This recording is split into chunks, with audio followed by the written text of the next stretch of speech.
আসসালামু আলাইকুম। আমরা এখন আবার এই দুটো চাক কাটবো।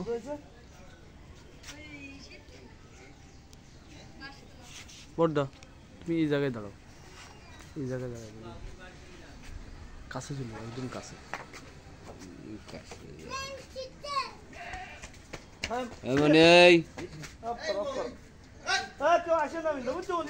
দূরে যাও, দাঁড়ান আমরা চলে যাচ্ছি।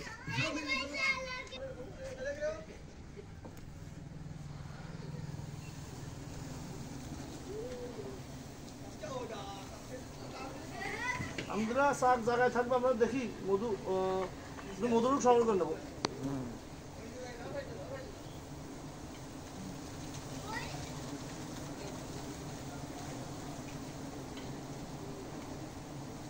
যেহেতু আমাদের দেশে প্রাকৃতিক এক এক সময় এক এক ফুলের মধু হয়ে থাকে, এখন আম লিচু ফুলের মধু চলতেছে।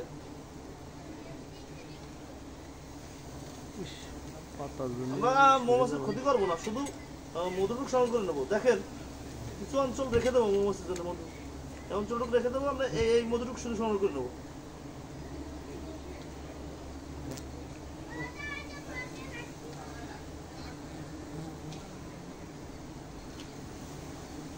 বিসমিল্লাহ।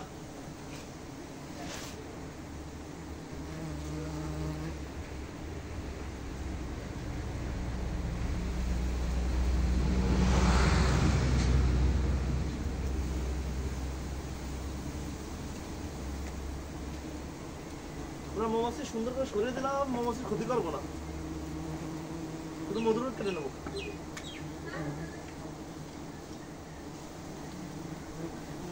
বিসমিল্লাহ।